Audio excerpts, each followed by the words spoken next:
"Grandpa, they're packing your life into a word," Nora whispered. "Placement." She swallowed. "Mom said the cheap place has availability today. Dad asked if I can still visit on Sundays."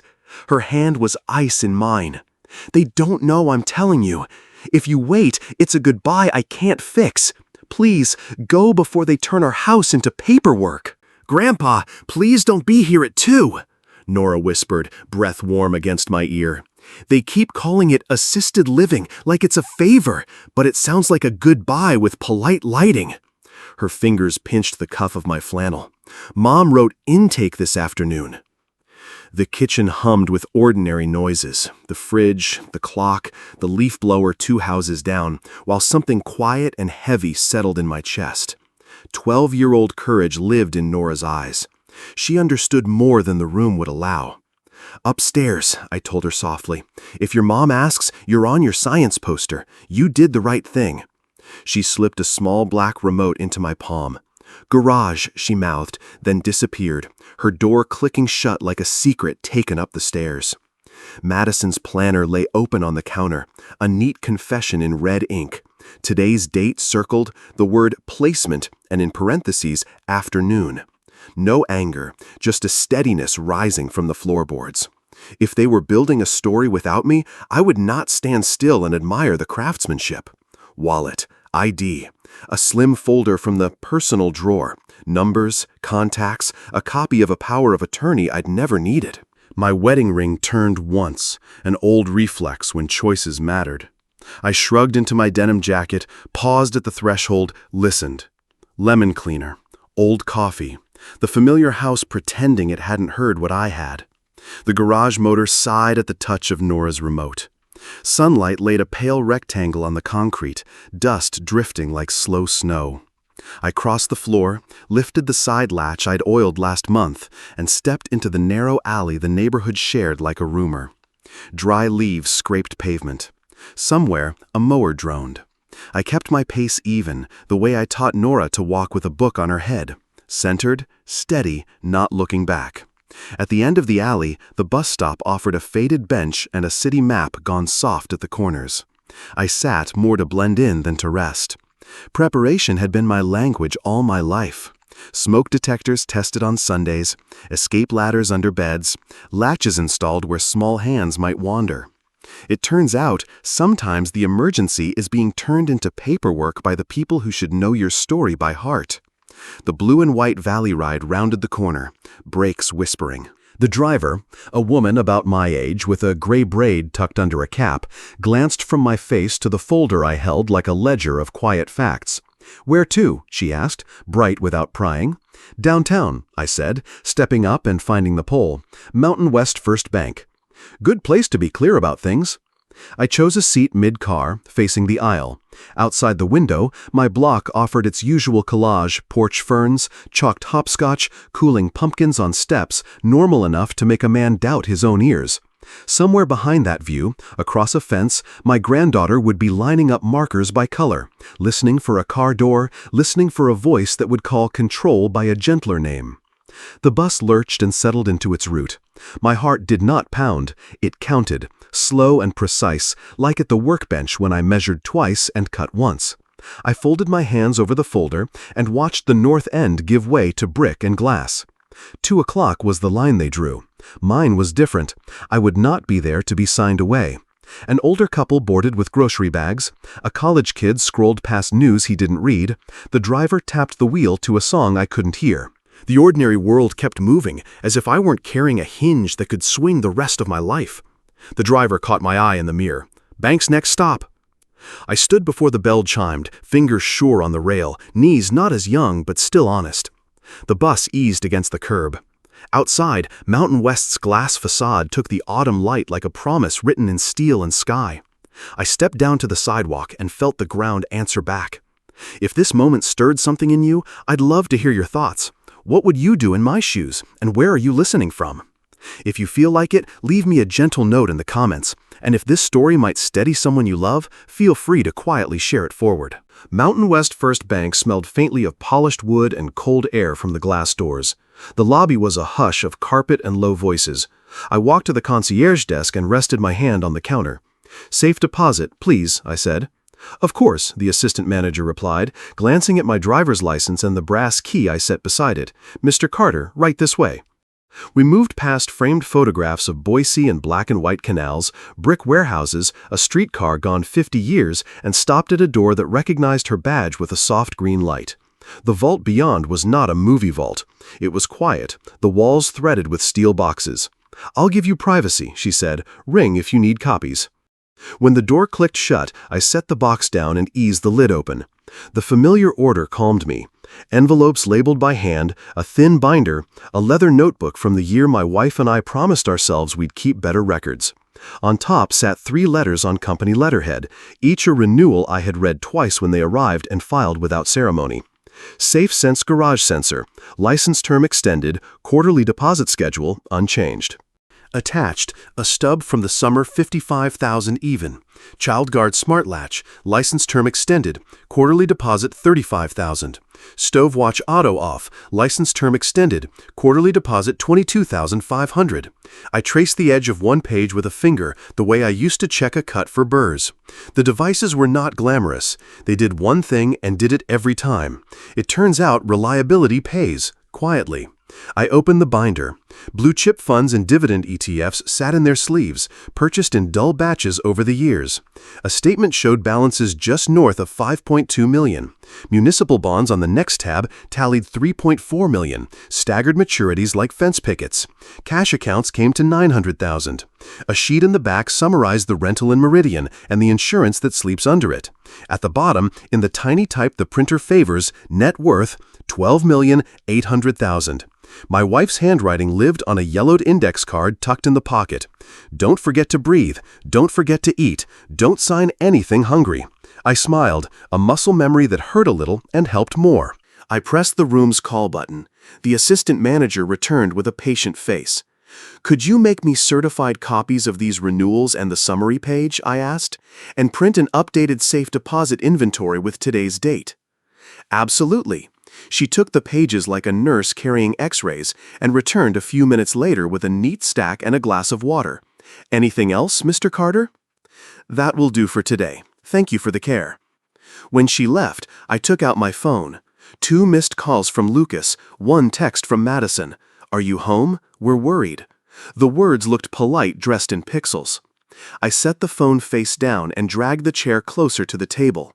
I was not hiding, I was preparing. I unlocked my contacts and found Lionel Green. Elder law, estates, the calm voice who never rushed a client toward an answer he did not understand. The bank's HVAC sighed through the vent as if the building had a steady lung. I tapped call. Lionel Green. "Lionel, it's Sam Carter," I said. "I need to see you first thing tomorrow." There was a pause, the sound of a calendar opening. 8 sharp, he said. "Bring everything." "I will." 8 sharp, Lionel opened his own door and waved me into a room that smelled of lemon oil and fresh paper. His suit was the color of river rock. His eyes did the same thing the river does, took everything in and kept moving. "Tell me the short version," he said. I laid the certified copies on the table. "Royalties steady, portfolio conservative. My son and daughter-in-law have been researching assisted living and asked about conservatorship. I will not be made into paperwork." Lionel nodded once. "Then we build armor you can still move in." He flipped a legal pad and wrote headings. "Documents first, strategy next." We started with control. A durable power of attorney, springing, not immediate, naming an independent fiduciary from his firm as agent only if 2 physicians certify incapacity. A healthcare power of attorney and HIPAA release so a doctor speaks with the person I choose, not whoever shows up loudest. A living will that says I want comfort and dignity, not strangers deciding by spreadsheet. He spoke in clean sentences. The pen kept time. "Now the trust," he said. "Revocable, so you're the trustee while you're well. Successor trustee. Idaho Trust Services, not family. We place the Maple Avenue house and your accounts in the trust. Pour over will to sweep strays." "For Nora," I said, and felt my throat tighten. "We create a sub-trust funded at $3.5 million. he replied, already drafting. Spendthrift provisions so creditors and opportunists can't reach it. Distributions for education, healthcare, reasonable housing, and enrichment at the discretion of the trustee. No cash to parents, no role for them as trustee, advisor, or signatory. When does she control it herself? At 26, outright vesting, unless a future court determines a different age is in her best interest. Until 18, any extraordinary disbursement must be reviewed with a guardian ad litem.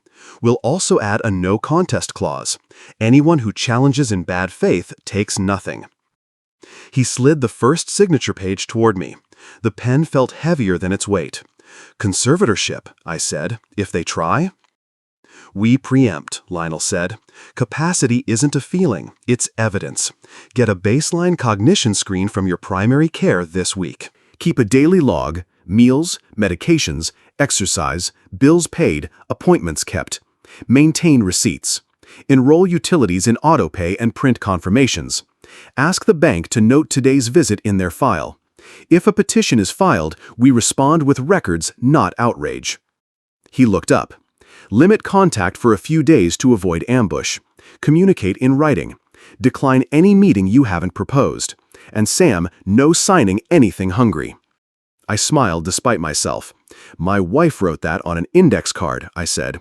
She was right, he replied, and placed a blank tab in a red folder labeled Carter Capacity Evidence. Also, title the Maple House into the trust immediately. That avoids being personally dragged into any emergency placement decision. We reviewed beneficiary designations, the pour-over, and a letter of wishes to Nora, plain words about safety, not money. He read it once and said, "Keep it in your handwriting." I signed. The nib rasped like a match along a box, small heat making light. Lionel gathered the originals, stacked them with practiced hands, and checked his watch. Last piece. I want a neutral set of eyes on Nora's welfare. I'll email Karen Patel, a guardian ad litem who is exacting and fair.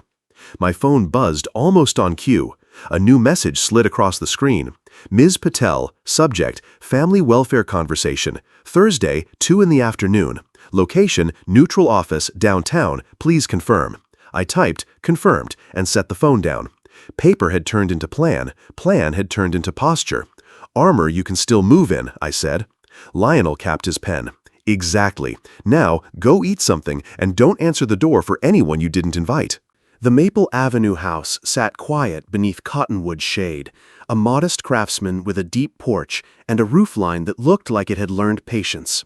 The agent unlocked the door and the hinges gave a polite sigh. Inside, the rooms were clean and empty, the kind of emptiness that feels like paper waiting for ink. Pine floors, a narrow staircase, a kitchen with sunlight pooling on tile. Out the back windows the old fence ran between yards, and beyond it my son's lawn and the corner of Nora's window where a paper solar system hung by thread. We have 2 offers contingent on financing, the agent said, setting a folder on the counter, and 1 investor circling. You mentioned cash. I did, I said. No contingencies besides clear title and a simple inspection for safety hazards. I can wire earnest money today and close in 10 days. Her eyebrows lifted a notch at the certainty. $342,000 would take it off the table right now. I can write it up. We sat at the kitchen island on the only 2 stools left in the house. She slid forms across and I read every line, the habit of a man who knows that fractions matter. Purchase price in words and numbers. Closing at a small title office near downtown. Possession on recording. I initialed with a hand that did not shake, and she called the seller while I called my bank. Fee-free wire out to title in 1 hour, the banker said. Do you want us to note the trust vesting now or at closing? Now, I said. Title should read Samuel Carter, trustee of the Sam Carter Revocable Trust, dated today's date. Please email instructions to the title officer and copy my attorney. By the time we finished a slow walkthrough, an email had answered itself on my phone. Wire confirmation. Earnest money received. A second email from the title office acknowledging the vesting language for the deed. 10 days became less an estimate than a promise the county recorder could keep. Upstairs, the small front room faced Nora's window across the property line. I measured the wall with my eyes and pictured a simple desk, a lamp with a shade that throws a circle of warm light, a corkboard for school schedules and sketches. In the closet, 2 shelves would hold books, and a shoebox full of odds and ends a 12-year-old considers treasure. I could hear her laugh in my head, the one that appears when an idea clicks. Back downstairs, I took a yellow pad and made a list the way I have done my whole life. Child guard latches on the basement door and cleaning cabinet. Stove watch modules on the range with a manual override only a tall person could reach. Safe sense in the garage, with the door sensor tied to an audible chime for good measure. Battery checks on the first Sunday of the month, written on the calendar in ink. Smoke detectors where they belong, not where they creep toward the doorway to look better. The garage would be a workshop again, though smaller, ordered like a hymn. Pegboard, hand tools, a vise bolted to the bench. I would mount a little sign where I could see it when I sat down to work. Safety is love in action. I could show Nora how a good latch sounds when it closes, the clean click that says the job honors the person it protects. Out back, the fence looked less like a barrier than a line people agree to step to and not over. I stood at the kitchen sink and watched a curtain move in my son's house. For a moment, the paper planets in Nora's window turned, and a slow pride passed through me like the first swallow of water after a long walk. My phone buzzed on the counter. A text from Madison. "We have a consultation with an elder law attorney on Wednesday at 10. It's just to understand options. Please call." I looked at the wire receipt and then at the fence. Options read differently when the ground under your feet belongs to your better plan. I set the phone face down and wrote one more line on my list. Keys for Nora, on a blue lanyard, labeled simply home. Back at the hotel, the kind with carpet that hushes your steps, I spread the day across the desk like a map. Certified copies on the left, the wire receipt centered, a fresh legal pad on the right. The room smelled faintly of detergent and someone else's coffee. I set the little digital recorder beside my wallet and pressed power. The red number blinked to life, idle, patient. I made folders the way a carpenter makes jigs, so the work repeats cleanly. Packet A, Assisted Living Research. I printed screenshots Madison had viewed, facility names, prices, the small print about lockdown nights. Packet B, Intent. Photos of her planner with the circled date, the word placement, and the parenthesis I could not unsee. Packet C, Money. My estimate of their debts from what they'd said over the years and the records I could lawfully gather. I wasn't building a case to win an argument. I was building clarity to survive one. Lionel's voice from the morning still steadied the air. Capacity isn't a feeling, it's evidence. I opened my calendar and booked what he'd asked for. A cognition baseline with my primary care for Wednesday morning, a pharmacist consult to review my medications, reminders to pay 2 utility bills from the hotel's business center and print the confirmations. I labeled a red folder Carter Capacity and slid the fresh printouts inside. The routine felt like breathing with purpose. I drew a line down my pad and wrote, "Facts before feelings." Under it, 4 sentences in plain English I would read if my voice tried to climb. I am competent and safe at home. I decline any placement. We can discuss your concerns, but we will not invent problems to justify convenience. From this moment, all important matters will be in writing. The recorder sat there, unblinking. I checked the battery, swapped in fresh ones, and tucked a spare set into the pocket of my jacket. I practiced placing it on the table and saying, calmly, "For clarity, I'm recording this conversation." Not a threat, not a flourish. A line that says, "We will not drown in shifting stories." I called Lionel to confirm the shape of Saturday. 2 o'clock, their house, I said. I'll open with the timeline, then intent, then money, then boundaries. Good, he said. Leave the trust for the second half. It's a boundary, not a bribe. Understood. And eat before you go. I smiled at the ceiling and ordered a late lunch from the diner next door. When it came, I ate slowly, then walked the hallway to clear my head. There's a kind of fear that makes people talk too loud. I wasn't afraid of the conversation. I was afraid of speaking past what mattered. Back at the desk, I drafted a message to Lucas and kept trimming until no air leaked around the words. Let's talk Saturday at 2 o'clock at your place. This is about my living situation and Nora's well-being. I'm coming alone. Please make sure we can speak without interruptions. I pressed send and watched the blue bubble fade into the quiet. The reply arrived fast. Okay. 2. Another bubble followed. We're worried about you. I set the phone down and wrote, worried, not honest, in the margin. People say worry when what they mean is pressure.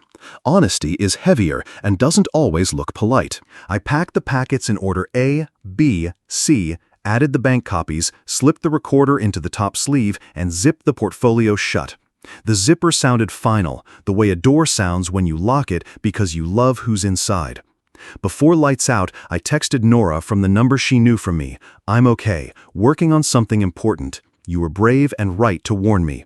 I'll see you soon. 3 dots pulsed, then her reply. Okay, I can sleep now. I turned off the lamp. In the dark, the city hummed through the window unit and tires whispered on State Street.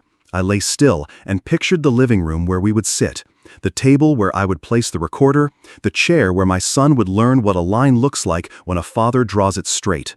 Across the room, the red number on the recorder glowed faint as an ember. Saturday, 2 o'clock, it seemed to say. Be ready. 2 o'clock. Their front door opened like a held breath. Madison's perfume reached me first, white flowers over lemon cleaner. Lucas stood aside, jaw tight, and led me into the living room. The coffee table was cleared as if for a practical exam.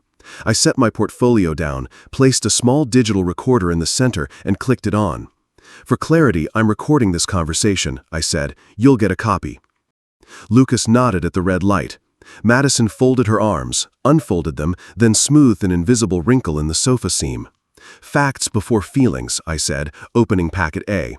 These are the facilities you researched. Maple Ridge, Golden Pines, Valley View. Same prices, same fine print about lockdown nights. Note the Sunday visiting hours. I slid the printouts across the table. Packet B, intent.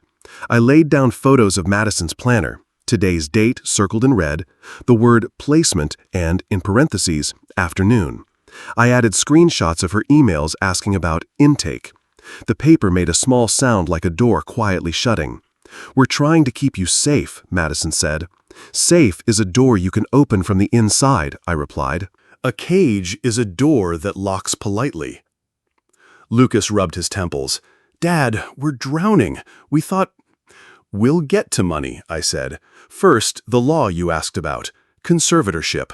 I placed a single page summarizing the standard. Capacity isn't a feeling, it's evidence. Courts require less restrictive options first. What you've built here is a story, not a record. Madison's chin lifted. You forget things. You left the stove on last month. I cut the breaker and replaced the auto-off module the next morning, I said, tapping a receipt.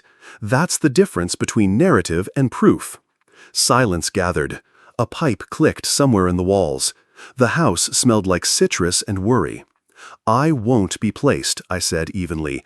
I will discuss your concerns, but we will not invent problems to justify convenience. From now on, important matters go in writing. Lucas's hands opened and closed. We don't want a fight. Neither do I. I want clarity. I turned to the last sleeve but kept the page face down. Before we talk solutions, we need the right question. Is this about my safety, or is it about your pressure? I flipped the page and slid it into the light. Columns, dates, interest rates, minimums, a careful estimate drawn from public records and what you've told me. This is my best guess at your balances and obligations, I said quietly. Is this why you called it help? The clock on the mantel ticked once, loud as a gavel. Madison looked toward the hallway, then back at the paper. Lucas stared at the numbers like they were a language he almost remembered. The recorder's red eye blinked steadily between us, holding the room to the line we had drawn. Outside, a siren Dopplered past and faded, ordinary life resuming. I kept my voice level and waited for their answer. Lucas stared at the columns like they might blink and show a smaller sum. We're underwater, he said finally, voice low. Cards, a second mortgage. It got away from us. Madison's mouth pressed thin.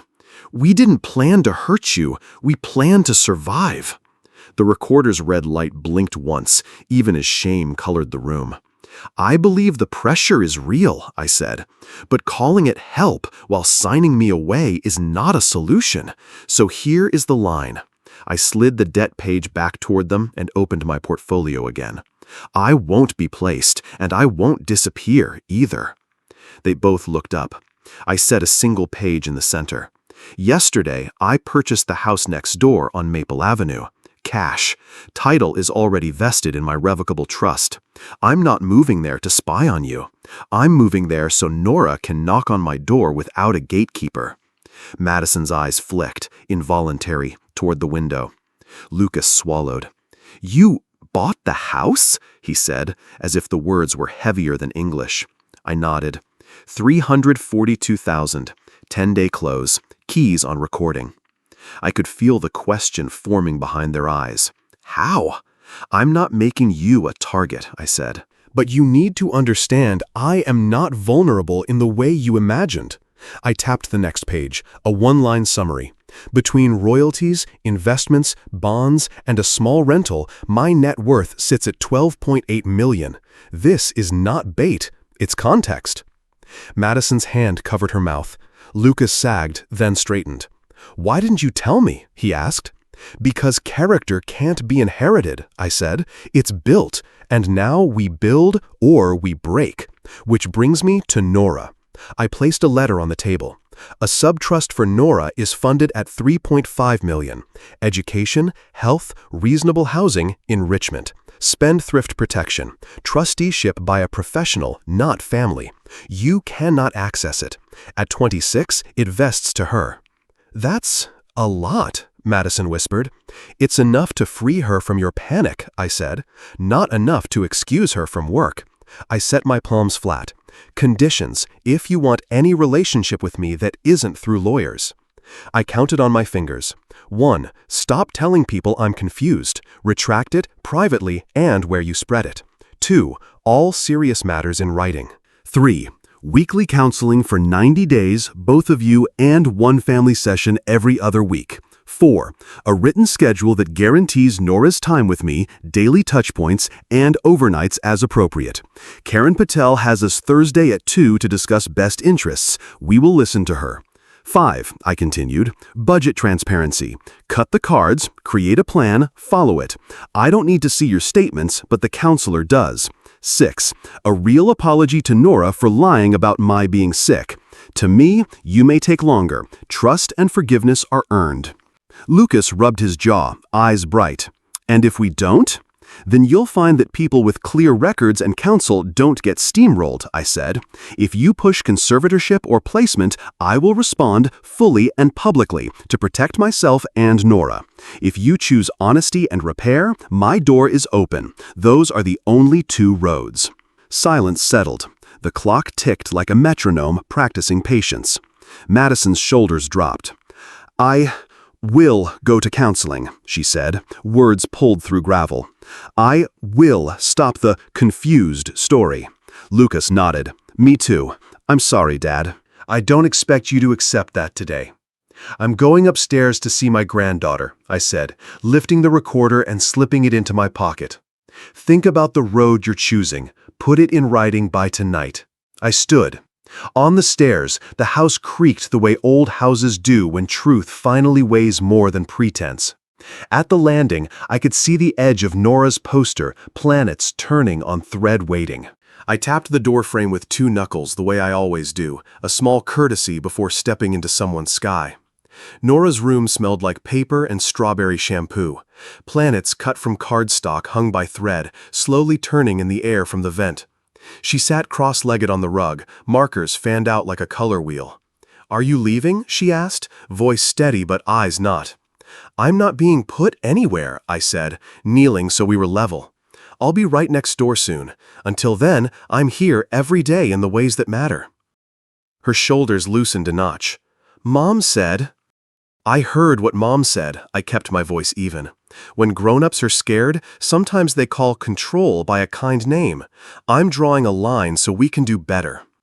She looked at the remote still in my jacket pocket, and then at the window where her paper Saturn turned. How will I know you're okay? We're going to build a ritual, I said, pulling a small spiral notebook from my pocket. I have labeled tabs with my neat block printing, check-ins, signals, projects. 3:30 after school, we text hi within 5 minutes. If I'm in a place where I can't talk, I'll send the word pinecone, and you'll know I'm fine but quiet. If you need me, text comet and I'll call. Her mouth quirked. Pinecone and comet. And when I move into maple, I went on, my porch light will be our sign. 2 short, 1 long means I'm home and the kettle's on. If you want to say hi without waking anyone, you'll tap your window twice and I'll tap mine back. For now, we keep it simple. 3:30 texts and I'll call you at 7 in the evening to hear a piece of your day. She nodded, serious the way 12 can be. Okay, and if they say you're confused? You'll remember this conversation, I said. You'll remember I know what day it is, what you're learning in science, and how to make French toast without burning it. I smiled. Also, your math homework is due Monday. Her grin flashed, quick and real. We're graphing data.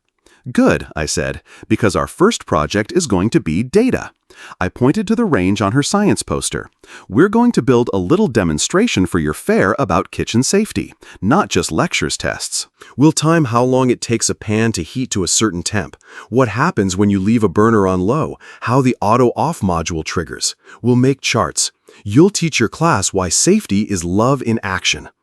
She reached for the notebook like it might flutter away. Can I write it? It's yours, I said. You're the lead scientist. I'm just your lab assistant with creaky knees. She turned the pages, touched the tabs, the way you do before a book becomes yours from the inside out.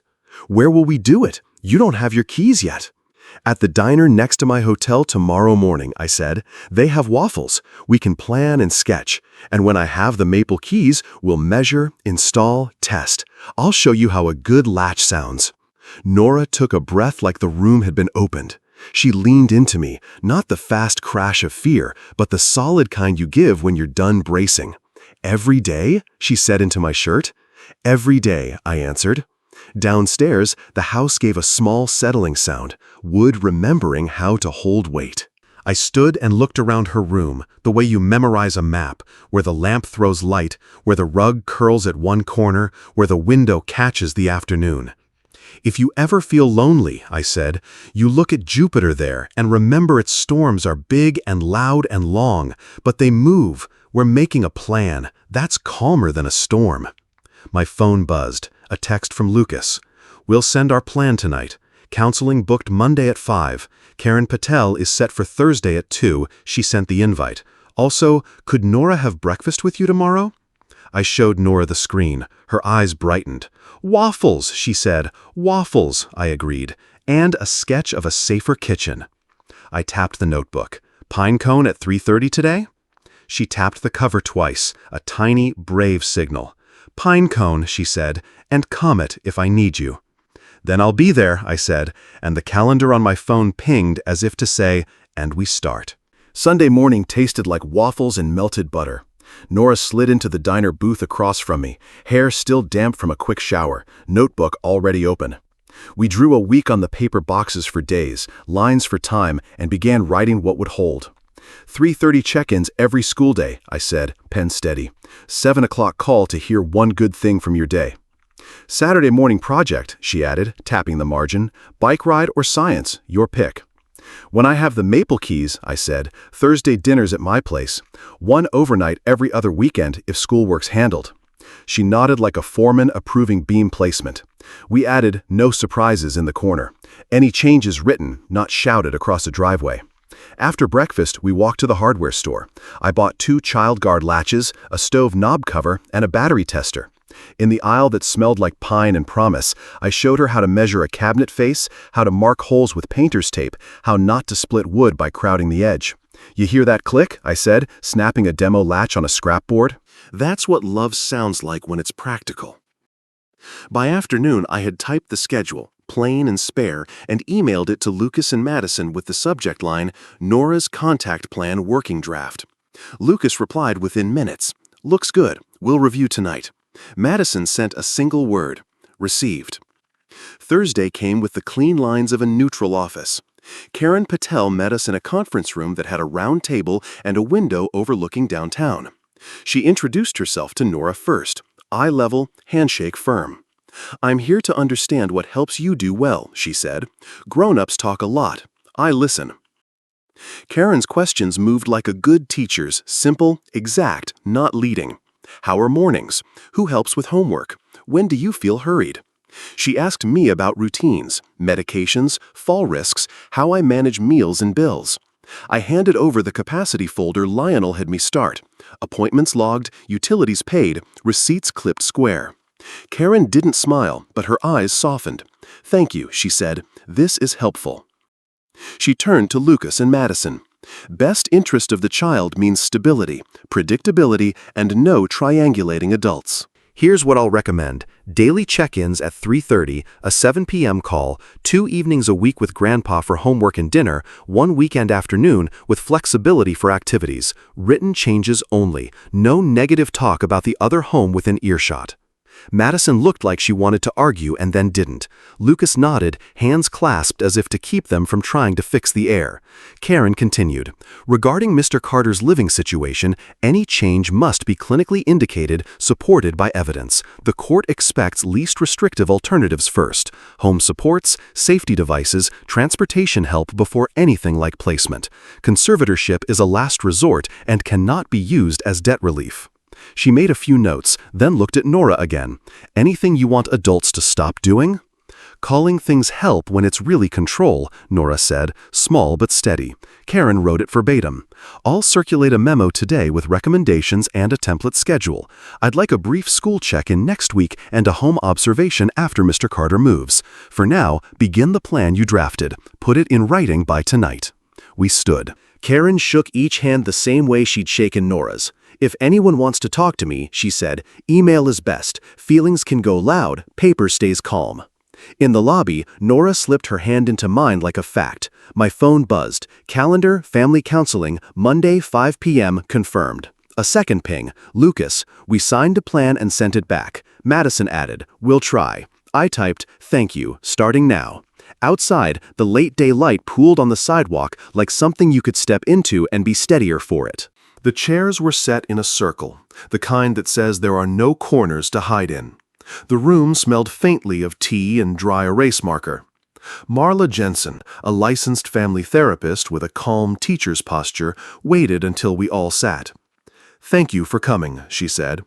"We will go in turns. Short, honest, concrete. Lucas?" He stared at the patterned rug. "We are under pressure," he said. "Debt. Overtime. I told myself I was protecting everyone by fixing it fast. I let fast mean without asking permission. I am sorry." He looked up at me. "Especially to you, Dad." Marla nodded once. "Madison." Madison laced and unlaced her fingers. "When I was 12, the lights went off for a week. My mother pretended it was camping. I swore my kid would never feel that kind of fear. Somewhere I turned fear into control. I called it help and tried to make it polite. I am sorry." Marla turned to me. "Sam, what do you need them to hear?" I kept my voice even. "Words matter, but habits matter more. I will not be placed. I will be a steady grandparent. If we are going to repair, it will be by showing Nora what safety sounds like, not just saying the word." "Good," Marla said. "Now we translate talking into doing." She wrote 3 headings on a pad: time, money, story. Under time, you will commit to daily and weekly moments that are real, not aspirational. Under money, you will commit to steps you can count. Under story, you will commit to what you will stop saying. She looked at Lucas and Madison. "Propose specifics." Lucas cleared his throat. "Family dinner 4 nights a week at home, phones away. I read with Nora 30 minutes, 5 nights a week." He glanced at me. "Thursday dinner at Dad's, plus every other Saturday afternoon there." Madison added, "I will cut up the credit cards tonight and bring the pieces next session.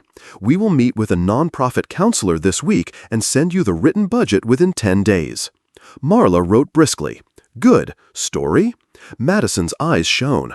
"I will call the neighbors I scared and correct what I said. No more confused. If I am worried, I will say worried and ask for help without inventing symptoms."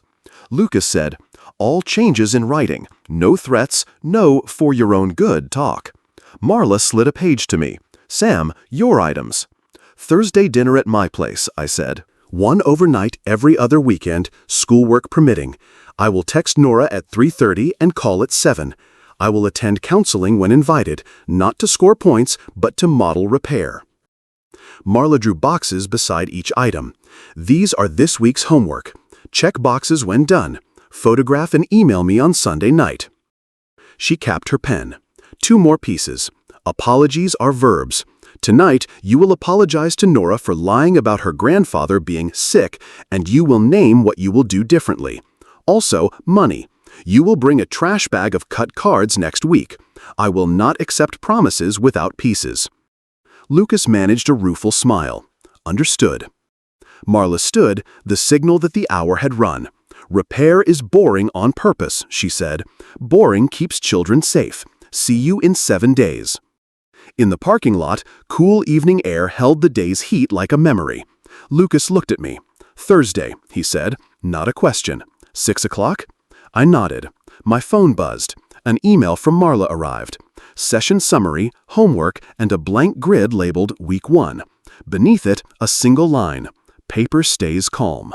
By midweek, the grid Marla had emailed sat on Lucas's fridge with 3 boxes checked in blue. Family dinners, Thursday with Grandpa, budget meetings scheduled. The house smelled like tomato sauce and something warm and yeasty. Phones were stacked on the counter, face down. Nora set 3 plates, humming under her breath. After we ate, Lucas rinsed dishes and wiped the table like a man relearning muscle memory. Book time, he said. He and Nora curled into the sofa with a paperback about a girl who builds things from spare parts. He read 30 minutes out loud, voice steady, asking questions the way good readers do. Madison listened from the chair, not interrupting, just present. At the kitchen island afterward, Madison slid a zip-top bag across to me. Inside, confetti of plastic and embossed names. All the cards, she said. I cut them. We meet the nonprofit counselor Friday at 10. We'll send the written budget the middle of next week. She held my gaze. No more pretending we can outspend a feeling. Good, I said. Paper stays calm. Thursday dinner moved to Maple even before I had the keys, courtesy of takeout and an empty house that felt like a blank staff waiting for notes. We sat on the floor around the coffee table I'd hauled in from storage, the one with a scar where Nora learned not to drag a chisel. We sketched the Stovewatch demo on graph paper, axes labeled time and temperature, notes about pan materials, variables bolded. Control first, I told her. Same burner, same pan, same starting temperature. We only change one thing at a time. She logged it all, careful and neat. We taped a chart to the wall and set the portable induction burner on the table, a stand-in until my range arrived. She grinned when the probe beeped, numbers marching into cents. Halfway through a second run, a small dizziness wavered at the edges of my vision. The room didn't tilt, but it considered it. I set the thermometer down. Pause, I said. Nora looked up, assessed, and moved without drama. She turned the burner off, slid the pan to a trivet, and touched my elbow. Sit, she said, the calm of a 12-year-old who is practiced. She fetched the juice box from the backpack we'd packed for just in case, set it in my hand, and checked the time on her watch. 3 minutes, sip slow. She opened the notebook to the safety tab, found the bulleted list we'd written together, and tracked with a finger. Seat, sugar, breathe, reassess. She did not call for anyone. She did not gasp the moment with fear. By the time 3 minutes passed, the fuzziness had thinned. I breathed in, deep and even. Thank you, I said. She shrugged like you do when you remember a drill and simply run it. You taught me to be loud when it matters. Right now wasn't loud. We finished logging the second run and left a margin note. Unexpected variable, Grandpa. She drew a small smile by it, then closed the notebook. I showed her how to coil the probe wire without kinks and why that matters to people who come after you and don't know the story. On Sunday, a photo went to Marla. The week 1 grid with boxes checked. Dinners, reading, Thursday dinner, daily check-ins, 7 o'clock calls. A second photo followed. Madison's bag of card confetti, labeled with the date. Marla responded with a single thumbs-up emoji and a line, "See you tomorrow." That evening, Lucas walked me to Maple with 2 folding chairs. The block was quiet in that Boise way, sprinklers ticking, a dog choosing not to bark. He set a chair on the porch and sat. "Thank you for Thursday," he said. "It's different when you put things on paper." "It is," I said. He watched his hands for a moment, then looked toward my garage, where the pegboard still leaned against the wall, waiting to be hung. "Do you have time to talk? Just us," he asked. "About when I was 10, your workshop." "Now?" I said. "If you can," he answered, voice careful, like a man stepping back into a room he once left too fast.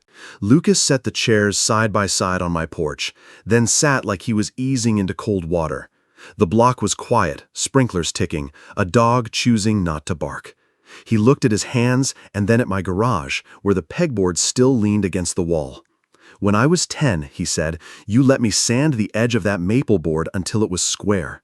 I messed it up. You didn't yell, you just flipped the board, showed me how to check for square, and said, measure your breath before you measure the cut. I haven't been measuring my breath." I let the quiet do a little work. "What breath are you measuring now?" "The part that panics," he said. "I kept trying to fix everything fast. Fast turned into secret, secret turned into wrong." He rubbed his jaw. "I can't apologize you back to before this. I can only do the grid and keep doing it." "That's the work," I said, boring on purpose. He nodded, eyes bright and unashamed. "I'd like, when you're ready, to bring Nora into your garage and hear about the things you made. Not the money, the why." "We'll do that," I said, when the pegboard's on the wall. Footsteps on the walkway. Madison stood at the bottom step with no perfume, hair pulled back, hands empty. She looked smaller without the noise she usually wore. "May I?" she asked. I nudged the spare chair with my foot. She sat, spine straight like a person trying not to lean on anything that isn't hers. "I apologized to Nora," she said, voice steady. "I told her I lied. She asked me why grown-ups call control help. I told her I was afraid and tried to make fear sound polite." She swallowed. "I am sorry, Sam. I said the words confused and for your own good out loud to people who will repeat them. I've started calling to correct it." She ticked names off on her fingers. Mrs. Delaney next door, the PTA treasurer, the neighbor who walks the golden retriever. "I will call the rest by Friday. I wrote it down so I can send you a photo when I've done it." "Paper stays calm," I said. She nodded. "We met the nonprofit counselor. Friday. We'll bring the written budget to Marla next week. I unsubscribed from the sale emails. I deleted the shopping apps. I put parental controls on my phone for me." A thin smile that wasn't for effect. "I brought you nothing. Not a plan to sell you, not a plea. Just the truth. I will do the 90 days. I will keep doing them after." I let my hands rest on my knees, palms open. "The conditions haven't changed," I said. 90 days of counseling, daily and weekly schedule with Nora, written changes only, no confused talk, budget with a counselor, apology to Nora done. You send the grid on Sundays. At 90, we reassess. Fail the grid, we reset to paper and counsel. Pass it, and we widen what trust can hold. That's it. "I understand," she said. "I won't ask you for money. If there's an emergency, we'll ask Marla how to handle it, not you." She huffed a breath, something like a laugh at herself. "I memorized that sentence." "Good," I said. "Keep it memorized." She stood. "May I shake your hand?" It wasn't a demand. It was a question from a person who finally learned to ask. I stood too. We shook. Her hand was cool, dry, serious. She left without adding any shine that didn't belong, and I was grateful for the absence. Lucas stayed a moment. "Saturday," he said, softer. "Discovery Center? Nora's been talking about the demo you two are building. We could make it a family thing." "Put it in writing," I said, then smiled to take the edge off because it wasn't an edge, it was a rule. "Send a time." He texted before he hit the sidewalk. "Saturday, 2 p.m., Discovery Center of Idaho. We'll bring notebooks." When the street settled again, I looked at the dark square where the pegboard would sit and at the fence line catching the last light. The house breathed that small, settling sound old houses make when everyone starts telling the truth at the same time. My phone buzzed Marla's check-in reminder. I snapped a photo of the three of us on the porch, no faces, just 3 chairs and a strip of porch light. Caption, Week 2, starting. Saturday warmed the block like someone turned the light up a notch. Nora coasted down the driveway on her bike, knees out a little, then lifted both hands for a count of 3. "No hands," she called, laughing, then grabbed the grips again, graceful as a bird deciding to land. I sat on the porch with 2 mugs of tea cooling and the keys to Maple now heavy in my pocket, a small weight that felt like rightness. Lucas came up the walk, a canvas tote over his shoulder. "Notebooks," he said, patting the bag, "and sandwiches for the museum later." Nora braked at the curb and swung her leg over like she'd been doing it her whole life, and also like it was new every time. "Are we still going?" she asked. "We're going," I said, "but first 5 minutes in the garage." We stepped into the cool of the Maple garage. The pegboard hung now, each hook labeled in my block print: screwdrivers, wrenches, measuring, safety. I tapped the small wooden sign I'd screwed above the bench. "Safety is love in action." "This is where the ideas came from," I told Nora, running a hand along the bench's edge. "Not because I wanted to sell something. Because I wanted a latch that didn't forget, a sensor that didn't blink and miss. Your grandmother used to say, if love is a feeling, it's hard to measure. If love is a habit, you can count it. So I built habits for houses." Lucas leaned on the door jamb, not intruding, listening with the quiet you earn by not making it about you. "Tell her about the first prototype," he said. "The garage sensor," I said. "I was tired of seeing doors half closed at night. I rigged a magnet and a reed switch and a chime that wouldn't quit until the door finished what it started.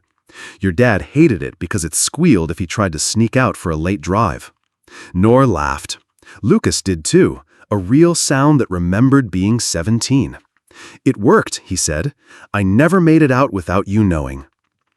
"We'll build a tiny version for your science fair," I told Nora. "Not the same, just the idea. You'll show input, output, and what happens in the middle. You'll use words your class can own. The point isn't to be fancy. The point is that ordinary can be better on purpose." She traced the outline of the bench vise with a finger. "Can I try it?" she asked. "After the museum," I said. "We've got a date with the pendulum and the shadow room." On the way out, I pressed a small key on a blue lanyard into Nora's hand. "Backdoor," I said. "It only lets you in when I'm home. We'll add your fingerprint to the deadbolt when your mom and dad sign off. For now, this is so you know there's a door that opens from the inside." She looped the lanyard over her head, the key thumping once against her t-shirt like a promise. At the Discovery Center, we moved through rooms where kids made fog and balanced blocks and turned cranks that lit bulbs. Nora kept a list, head down, then head up, cross-checking what she felt with what she saw. Lucas asked questions that started with how instead of why don't you. Madison met us there, hair in a loose knot, a tote bag with water, and the sort of crackers you give a child who's busy. She didn't run the show, she joined it. In the gallery with the big metal pendulum, Nora watched the sand draw circles and then lines as time made its argument. "It keeps going until someone stops it," she said. "Or until friction slows it," I said. Which is just the world asking for patience. On a bench between exhibits, we unwrapped sandwiches. Madison looked at me. "I called Mrs. Delaney," she said, unprompted. "She told the book club I was wrong. I'm working down the list." She looked at Nora. "Thank you for letting me meet you here." Nora chewed and shrugged. "It's the museum," she said, as if that could explain why grace sometimes sneaks in where you plan to learn about forces and light. Back home, Nora took a slow lap on her bike while the evening cooled. She lifted both hands again, longer this time, then set them down. Lucas stood beside me, not saying anything for once, which was also a kind of apology that didn't ask to be acknowledged. "Next week," he said finally, "can I help hang the last shelf in the garage?" "You can," I said, and didn't make the joke that used to live in my mouth about measuring twice. He already knew. Nora coasted in, toes down, satisfied. "I like when days end like this," she said. "So do I told her. The porch light clicked on at its timer, 2 short, 1 long, casting a soft circle on the step. It felt less like a signal and more like a heartbeat you can see. Evenings fall softer now. On my porch at Maple, the kettle clicks off and the light blinks our small code, 2 short, 1 long, more habit than signal. Across the fence, Lucas's kitchen window holds the gold of cleanup. Dishes stack, someone laughs, the neighborhood dog considers barking and doesn't. The fence reads less like a wall than a line we all agree to meet at without stepping over boundary as kindness. Paper helps. The week 2 grid shows more checks than blanks. Marla's note, "See you Monday," waits in my inbox. Karen's school check-in said simply, "Nora calmer with predictable contact. Continue." At 3:30, her text landed pinecone. At 7, she told me the pendulum was her favorite part of the week, not moving anymore, just making sense. Thursday dinners have become dinner plus a walk, arguing cheerfully about whether a chart needs 3 colors or 4. Lucas steps onto his porch and raises a mug. "Budget draft tomorrow," he calls. "We'll email before counseling." Paper stays calm, I answer. Madison appears beside him, hair in a simple knot, hands empty on purpose. "I finish the calls," she says. "If I missed anyone, I'll keep listening." She doesn't add shine that doesn't belong. Repair is busy and quiet. I think about the numbers I kept tidy all these years. Royalties, bonds, accounts, and how money is a lever but not a cure. Character places the fulcrum. I showed my numbers only to draw a line with ink, not volume. A clean line can be a kind of kindness, too. Nora comes out with her notebook and sits beside me. "I picked 3 colors," she says, as if a council might convene to applaud it. "Blue for time, red for temperature, green for mistakes we learn from." "Green for learning," I say. "Good color." She rests her head against my shoulder. "When can we add my fingerprint to the back door?" "When your mom and dad sign off," I say. "We do it the right way, even when the right way is slower." "Slow is okay," she says. The pendulum was slow and still made a picture. Streetlights string on up the block. A bike rattles past with cards pegged to spokes. Ordinary, on purpose. This is what I wanted for her. Safety that doesn't feel like a cage. Love you can count in small, steady ways. If this found a quiet place in you, I'd be grateful for a few words what stayed with you and where you're listening from. And if someone you care about might need a steadier story, feel free to pass it along softly. God calls us to face the truth with courage, especially when family betrayal shakes our foundation. Honest conversations, backed by evidence, can turn chaos into clarity. Have you ever used truth as a tool for healing? Share your experience below. It may help someone else see the way forward.